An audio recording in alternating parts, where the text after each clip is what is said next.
Kanchipuram Varamahalakshmi Silks, the Grand Banarasi Mela. First time ever in Hyderabad starting from November 1st. And ప్రేస్ రావి start అయిన తర్వాత అంటే ఆ సినిమా జర్నీలో కూడా మీరు చాలా ఇబ్బందులు పడ్డారు. బట్ అన్నిటికంటే పెద్ద ఇబ్బంది ఏంటంటే ఆ సినిమా షూట్ అంతా అయిపోయిన తర్వాత క్లైమాక్స్ షూట్ చేయాలి. రేపు ఉదయం షూటింగ్ అనగా ఈరోజు మీరు మాయమైపోయి కారం చేడు వెళ్ళిపోయి రామానాయుడు గారి కాళ్ళ మీద పడిపోయారట. అవును సార్. నాయుడు గారి కాళ్ళ మీద అవకాశం ఇచ్చిన తర్వాత ఎందుకు పడాల్సి వచ్చింది? అంటే సార్ మేము నాయుడు గారికి ఫస్ట్ అరగంట చెప్పాం కదా సార్ కదా, అరగంట ఆయన ఫీల్ అయ్యి కళ్ళం నీళ్ళు పెట్టుకున్నారు సార్. తర్వాత ఆయన నాయుడు గారి మనసులో ఏది ఉండదు సార్. ఆయన వచ్చిన వాళ్ళందరికీ భలే కట్ చెప్పారయ్యా, అసలు లాస్ట్ క్లైమాక్స్ ఎలా ఉంటుందంటే చెప్తుండేవారు అంటున్నా. అలాగా డాక్టర్ ఒక డాక్టర్ గారు మన కేర్ హాస్పిటల్ డాక్టర్ గారు నా పేరు పెద్ద డాక్టర్ అంటేనా ఓకే రాజుగారు డాక్టర్ రాజుగారు అంటున్నా. ఆయన నాయుడు గారికి దగ్గరికి వస్తుంటారు ఆయన. వస్తుంటే హార్ట్ స్పెషలిస్ట్ నేను. ఓకే ఆయనకి ఈ కథ చెప్పారు. పక్కన ఇప్పుడు రఘురామకృష్ణ గారు ఇప్పుడు స్పీకర్ అండి, ఆంధ్రప్రదేశ్ స్పీకర్ అండి, ఆయన ఉన్నాడు, ఇద్దరు ఉన్నారు. మొదటి కథ చెప్తే కథని ఎవరు డైరెక్టర్ అన్నారండి. నన్ను పిలిచారండి. ఏంటంటే నువ్వు అమ్మ డైరెక్టర్, నేను ఏం చదువుకున్నావయ్యా నువ్వు? సార్ నేను ఇంటర్ చదివాను సార్. నీ కథ కూడా అలాగే ఉందన్నాడు. ఏం సార్ అని, ఎవడో ట్రైన్ కింద చచ్చిపోతే వాడు హార్ట్ ఆపరేషన్ ఎలా చేస్తారయ్యా? హార్ట్ ఆపరేషన్ ఏంటో తెలుసు, దానికి ఫండమెంటల్స్ ఉంటాయి, దానికి ఇది ఉంటుంది, ఒక గ్రూప్ బ్లడ్ గ్రూప్ ఉంటుంది, దానికి ఇది ఉంటుంది, మొత్తం ఏం చెప్పుకుంటూ వస్తే నేను బ్లాంక్ అయిపోయాను. మా రామానాయుడు గారు కూడా ఇద్దరం బ్లాంక్ అయ్యండి. బ్లాంక్ అయ్యి సరే ఇది పొలిషనెస్ ఉంటుంది, నవ్వుతారే ఇది అన్నాడు. నేను అలాగా అనుకుని నేను సరే అలా ఆలోచనలో ఉన్నాను. ఈ లోపల ఒక 2 రోజుల తర్వాత ఆర్బి చౌదరి గారు వస్తే రామానాయుడు గారి దగ్గరికి, రామానాయుడు గారు మళ్ళీ కథ చెప్పారండి. కథ అంతా బాగుంది, రామానాయుడు గారు క్లైమాక్స్ మార్చండి అన్నాడు. శ్రీకాంత్ని కంటిన్యూగా ఫ్లాపులు కదా శ్రీకాంత్కి, శ్రీకాంత్ చచ్చిపోతే ఎవడో చూస్తాడు, అదే కానీ శ్రీకాంత్ గుండె ఇవ్వడం ఏంటి, వెంకటేష్ 4 కోసుకుంటేనే జనం పట్టించుకోలేదు, శ్రీకాంత్ గుండె ఏంటి అనేసి కొంచెం ఇదిగా మాట్లాడి అక్కడికి కథ బాగుంది, ఆ క్లైమాక్స్ మాత్రం మార్చండి అంటే నాయుడు గారికి ఇంకా ఆర్బి చౌదరి గారు మాట అంటే బాగా గట్టిగా, అంటే ఆయన మంచి రైటర్గా ఎన్నుకుంటాడు, కథలు బాగా చూస్తుంటాడు కదా. ఆయన నాయుడు గారికి స్ట్రాంగ్ పడిపోయింది.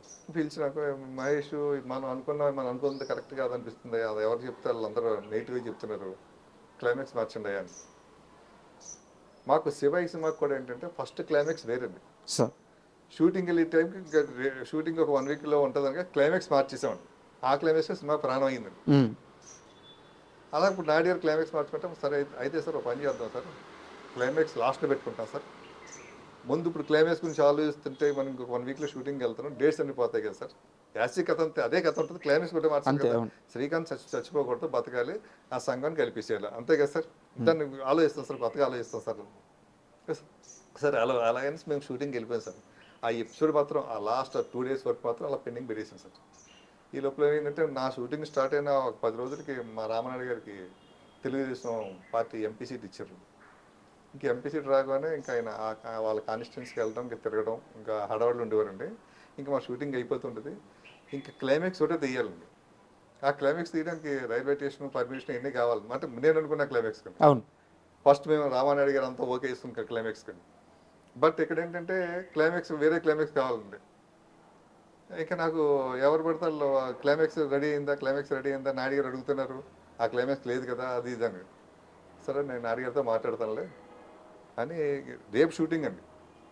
పాసన్ మురళి 2-3 రకాలు చెప్పాడు, ఏది నాకు నచ్చలేదండి. నేనుగానే మౌలలి స్టేషన్కి వెళ్ళండి.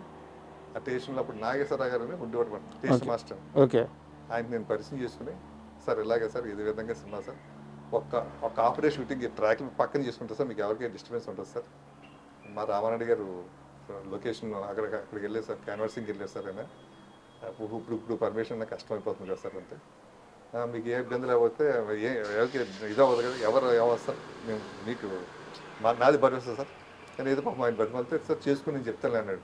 నేను చూసుకుంటాను, నేనే ఉంటాను రేపు ఇక్కడ అని వెళ్ళి అదే కారులో రామానాయుడు దగ్గరికి వెళ్ళండి. ఆయన ఇంటి దగ్గర కూర్చున్నాను. ఆయన క్యాన్వర్సింగ్ వెళ్ళారు మాట. క్యాన్వర్సింగ్ వెళ్ళి వచ్చేసరికి నైట్ 9:30 అలాగ అయిపోయింది. నన్ను చూసి షాకు, ఏమై ఇక్కడ ఉన్నాయంటే మార్నింగ్ షూటింగ్ ఉంది కదా అన్నారు. అంటే ఆయన ఎక్కడ ఉన్నా కూడా ఇక్కడ ఏం జరుగుతుందో ఎప్పటికప్పుడు అప్డేట్స్ ఉండేది. అవును. ఉంది సార్, నేను ఒక నిమిషం మీతో మాట్లాడి వెళ్ళిపోతాను వచ్చాను సార్.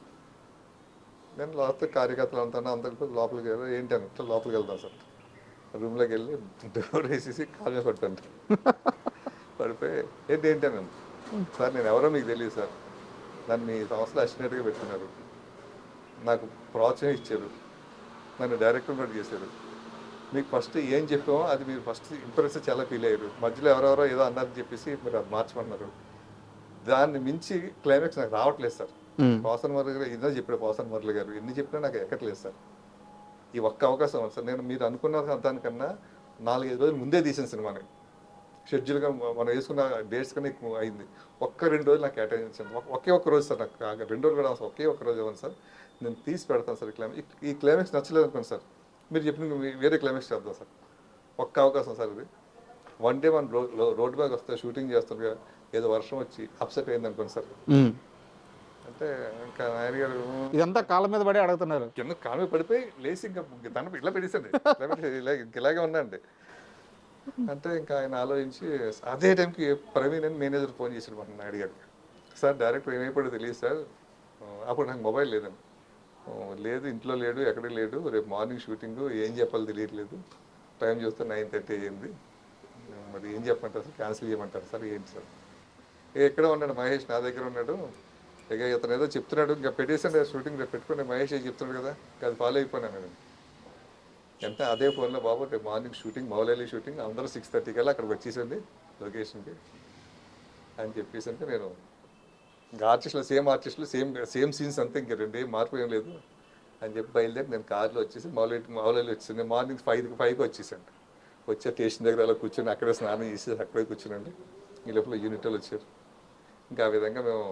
సో ఫైనల్గా మీరు అనుకున్న క్లైమాక్సే ఉన్నింది, అదే అండ్ నాయుడు గారికి కూడా అది బాగా నచ్చింది, సినిమా కూడా సూపర్ హిట్ అయింది. అవును సార్. బట్ ఇక్కడ నాకు డౌట్ ఏంటంటే, సినిమా సక్సెస్ తర్వాత ఒక స్టార్ హీరో మిమ్మల్ని తన కారులో ఎక్కించుకొని, స్టార్ హీరో కాదు స్టార్లకే స్టార్ హీరో మెగాస్టార్ అండి చిరంజీవి గారు ఆయన తన కారులో ఎక్కించుకొని నైట్ అంతా మిమ్మల్ని అలా తిప్పి శ్రీకాంత్ గారి దగ్గరికి తీసుకెళ్ళి, అవును సార్, లొకేషన్కి వెళ్ళాను సార్, ఆయనతో మిమ్మల్ని ఆయన్ని తీసుకొని వచ్చి నైట్ అంతా పార్టీ ఇచ్చి, అవును సార్, మహేష్ మనం సినిమా చేద్దాం అంటే ఎందుకు చిరంజీవి గారికి అంత ప్రేమ, ఆ రోజు అంత ఉత్సాహం ఎందుకు వచ్చింది? చిరంజీవి గారికి శ్రీకాంత్ గారు అంటే బాగా ఇష్టం అండి, చాలా ప్రేమను తమ్ముడు, సొంత తమ్ముళ్ళకి ఫీల్ అవుతుంటారు మనం. అవునా? ఆ టైంలో శ్రీకాంత్ గారు కంటిన్యూ ఫ్లాప్స్ అంటే ఆయన చిరంజీవి గారి దగ్గర చాలా బాధపడుతుండేవారు. అటువంటిది ఈ సినిమా పెద్ద హిట్ అయిందండి. హిట్ అయిన తర్వాత ఇంట్లో డైనింగ్ టేబుల్ దగ్గర చిరంజీవి గారు అందరూ మాట్లాడే శ్రీకాంత్ మళ్ళీ ఫోన్లో మంచి హిట్ పడిందంటే, అదే టైంలో నాగబాబు గారు అక్కడ ఉన్నారు. అన్నయ్య ఆ సినిమాలో నేను యాక్ట్ చేశాను, భలే ఉంది సినిమా, కొత్త కూర డైరెక్టర్ బాగా తీసాడు సినిమాని, చాలా మంచి సినిమా అది, చూస్తుంటే ఒక రకం ఫీల్లో ఉంటాం ఆ సినిమాని అని నాగబాబు గారు చెప్పారు. చెప్పగానే చిరంజీవి గారు అంటే శ్రీకాంత్ గారు ఫోన్ చేశారు. శ్రీకాంత్ కంగ్రాచులేషన్స్, నేను సినిమా చూడాలనుకుంటున్నాను, నైట్ ఏమైనా ప్రివ్యూ ఏర్పాటు చేయన్నారు. అప్పుడు ప్రసాద్ ల్యాబ్ లేదు సార్, ప్రసాద్ ప్రివ్యూ లేదండి, ఫిల్మ్ ఛాంబర్ అండి. అంటే శ్రీకాంత్ అంటే నాకు ఫోన్ చేశాడు. ఫోన్ చేసి మహేష్ అన్నయ్య సినిమా చూస్తా అంటున్నారు, మరి కొంచెం ఏర్పాటు చేసి పెట్టు అని. నేను అదే రోజు నేను తిరుపతి వెళ్ళి గుండు కొట్టించుకుని వచ్చానమాట అండి. వచ్చి స్టూడియోకి వెళ్ళి డిస్ట్రిబ్యూషన్ భాస్కర్ గారు ఉంటారండి, ఆయనతో మాట్లాడి మేనేజర్, ప్రొడక్షన్ మేనేజర్తో మాట్లాడి, మా రామనాయుడు గారు ఏమో ఢిల్లీలో ఉన్నారండి. ఓకే. అప్పుడు పార్లమెంట్ ఏదో జరుగుతుందండి, ఆయన మాకు అందుబాటులో లేరు అనమాట, మాట్లాడడానికి కూడా అందుబాటులో లేదు. వెళ్ళి ఇంక సినిమా చిరంజీవి గారికి నైట్ ప్రివ్యూ చేసామంట. ఆ ప్రివ్యూకి అదే అప్పుడు ఏంటంటే కల్సుందర సినిమా కూడా షూటింగ్ జరుగుతుందండి. కల్సుందర ఈయన విశ్వనాథ్ గారు కూడా ఉన్నారు అనమాట. ఓకే. చిరంజీవి గారు ఫ్యామిలీతో వచ్చారండి, విశ్వనాథ్ గారు కూడా ఫ్యామిలీతో వచ్చారు, సినిమా చూసారు అనమాట. శివాజీ రాజు గారు అందరూ, శ్రీకాంత్ గారు షూటింగ్లో ఉన్నారు. సినిమా అయిపోయిన తర్వాత చిరంజీవి గారు అలా సీట్లోనే కూర్చున్నారు 2-3 నిమిషాలు. కూర్చొని లేచి, శివాజీ భలే చేసేవారా నువ్వు, అసలు ఏం చేసేవారా లాస్ట్లోను, ఆ శ్రీకాంత్ ఏంటి అలా చేసేసాడు, ఎవరు డైరెక్టర్ తమిళోడా ఏంటి అన్న. పక్కన ఇతను మహేష్ అని, ఇక్కడ కుర్రాడే, హైదరాబాద్ రామారెడ్డి గారు కాంపౌండ్ కుర్రాడు. ఎవరు మహేషా? ఎవరు అబ్బాయి? నేను ఎవరు అంటే తెలియదండి. నన్ను చూసి చిరంజీవి గారు నేను ఎలా నమస్కుంటే షేక్ హ్యాండ్ ఇస్తారేమంటున్నాను, షేక్ హ్యాండ్ కాదండి, హగ్ చేసేసుకున్నాండి. ఇలాగ హగ్ చేసిన, తమ్ముడు ఏం తీసావా సినిమా, బ్రహ్మాండంగా తీసావా, అసలు ఆంటింగ్ అయ్యా సినిమా, అది సూపర్ అయ్యా, నువ్వు బాగా తీసావు, ఫస్ట్ సినిమా అంటే నమ్మలేకపోతున్నాను నేను ఈ సినిమా. కానీ అసలు ఆయన నా చేయబట్టుకుని నా భుజమే చేసి అలా మెట్లు దిక్కుంటూ వచ్చింది. ఈ లోపల ఆయన కారు వస్తే ఆ డ్రైవర్ వస్తే డ్రైవర్ని వెనకెళ్ళమని ఆయన కూర్చున్నారండి. ఆయన పక్కనే నేను కూర్చున్నాను. వెనకాల రాజా రవీంద్ర గారు, శివాజీ రాజా గారు కూర్చున్నాను. కానీ శ్రీకాంత్ ఇప్పుడు ఎక్కడున్నాడు కలుద్దాం. నైట్ 12 అయిందంట టైంలో. ఓకే. సెకండ్ షో ప్రివ్యూ 10 గంటలకు చూసాను. 9:30కి ఇప్పుడు స్టార్ట్ చేసేది. 12 అయిందండి. శ్రీకాంత్ దగ్గరికి వెళ్దాం అని చెప్పేసి శ్రీకాంత్ దగ్గరికి వెళ్ళి సెట్స్కి వెళ్ళండి. ఆయన అక్కడ షూట్ లో ఉన్నారు నైట్. అంటే క్షేమంగా లావంగా నానకరం కూడా స్టూడియోలో ఉన్నారు.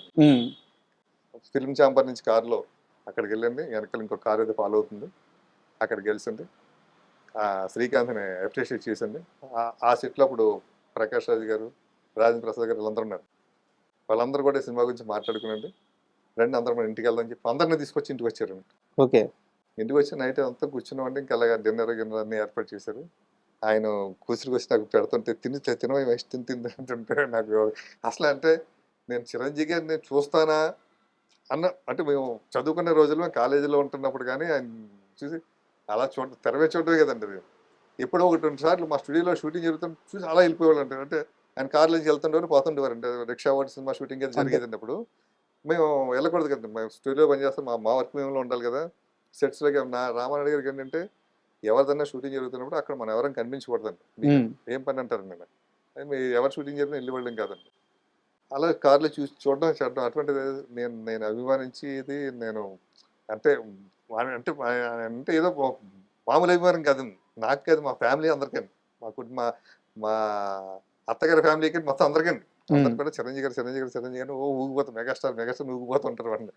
అటువంటి వ్యక్తి నన్ను షేక్ హ్యాండ్ ఇవ్వడం కాదు కౌగిలించుకోవడం కార్లో తీసుకెళ్ళి ఇంటికి తీసుకెళ్ళి ఇంట్లో ఆయన కొసిరి వడ్డించి పెట్టి అది మధురం అంటున్నది. అప్పుడే అన్నారు మహేష్ మంచి కథ రెడీ సినిమా చేద్దాం.